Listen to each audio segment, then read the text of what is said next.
पृथ्वीवर अशी एक जागा आहे जिथे बर्फातून रक्त वाहतं. चला, आज याच जागेविषयीची माहिती देते. अंटार्क्टिकाच्या पांढऱ्या शुभ्र आणि गोठवून टाकणाऱ्या बर्फाळ वाळवंटात अचानक रक्तासारखा लाल भडक पाण्याचा प्रवाह वाहू लागला. तर मग काय वाटेल? कोणत्याही हॉलिवूड पटाला किंवा थरारक कल्पनेला मागे टाकेल असं एक गूढ रहस्य निसर्गानं अंटार्क्टिकाच्या छातीवर लिहून ठेवलंय, ज्याला जग ब्लड फॉल्स म्हणून ओळखतं. 1911 मध्ये जेव्हा ग्रिफिथ ट्रेलर या ऑस्ट्रेलियन भूगर्भशास्त्रज्ञानं पूर्व अंटार्क्टिकाच्या मॅकमर्डो ड्राय व्हॅलीजमध्ये पहिल्यांदा हे दृश्य पाहिलं, तेव्हा त्याच्याही पायाखालची जमीन सरकली. मैलोन मैल पसरलेल्या पांढऱ्या बर्फाच्या साम्राज्यात एखाद्या विस्तीर्ण जखमेतून रक्त व्हावं तसा हा धबधबा टेलर हिमनदीवरून खाली कोसळत होता. सुरुवातीला वाटलं की बर्फाखाली दबलेला कुठला तरी लाल शेवाळ्यामुळे हा रंग असा आला असेल. पण निसर्गाचं हे कोडं सोडवायला शास्त्रज्ञांना एक दोन नाही, तर तब्बल एक शतक वाट पाहावी लागली. आणि 2017 मध्ये जेव्हा यामागचं खरं वैज्ञानिक सत्य समोर आलं, तेव्हा संपूर्ण जग थक्क झालं. या रक्तालेल्या धबधब्याचं रहस्य दडलंय आजपासून तब्बल 20 लाख वर्षापूर्वी भूतकाळात.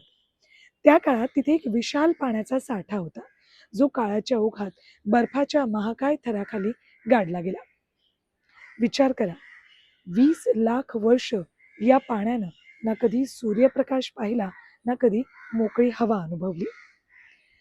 हिमनदीच्या वजनाखाली दबलेल्या या पाण्यात कशाचाही लवलेश नव्हता, पण त्यात होतं प्रचंड प्रमाणात विरघळलेलं लोखंड आणि समुद्रापेक्षा तिप्पट जास्त मीठ. जेव्हा हे अति खारं पाणी हिमनदीच्या बारीक भेगांमधून वाट काढत पहिल्यांदा बाहेरच्या वातावरणात येतं आणि हवेतल्या ऑक्सिजनशी त्याचा संपर्क येतो, तेव्हा तिथे एक निसर्गाची जादू घडते. लोहाचं ऑक्सिडीकरण होतं. साध्या भाषेत सांगायचं तर जसं लोखंड हवेत उघडं राहिल्यावर त्याला लालसर गंज चढतो, तसंच हे पाणी बाहेर येताच सेकंदाच्या भागात रक्तासारखं लाल भडक होतं.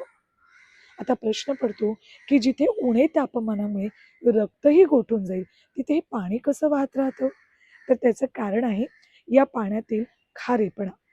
प्रचंड मिठामुळे या पाण्याचा गोठणबिंदू कमालीचा खाली घसरलाय, ज्यामुळे अंटार्क्टिकाची जीवघेणी थंडीही या प्रवाहाला थांबवू शकत नाही. पण हे केवळ एका धबधब्याचं सौंदर्य किंवा गूढ नाही, तर ही शास्त्रज्ञांसाठी एक टाइम कॅप्सूल ठरली.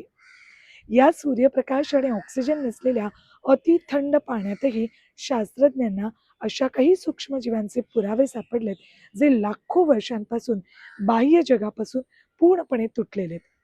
केवळ लोहाच्या रासायनिक ऊर्जेवर ते जिवंत आहेत.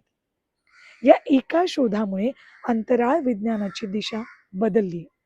शास्त्रज्ञांना आता ठाम विश्वास वाटू लागलाय की जर अंटार्क्टिकाच्या या नरकासारख्या वातावरणात जमिनीखाली जीवन फुलू शकतं, तर मंगळ ग्रहाच्या कोरड्या भूगर्भात किंवा मग गुरुग्रहाच्या बर्फाळ चंद्रावरही अशीच एलियन्सची सूक्ष्म जीवसृष्टी दडलेली असू शकते. निसर्गाचा हा चमत्कार पाहिल्यावर एकच गोष्ट जाणवते: निसर्ग आपल्या कल्पनेपेक्षाही कितीतरी पटींनी अथांग आणि रहस्यमय आहे. मग काय, या ब्लड फॉल्स बद्दलची माहिती तुमच्या मित्रमैत्रिणींना शेअर करणार की नाही? पटापट शेअर करा आणि अशाच अद्भुत गोष्टी जाणून घ्यायच्या असेल तर मला आत्ताच फॉलो करा.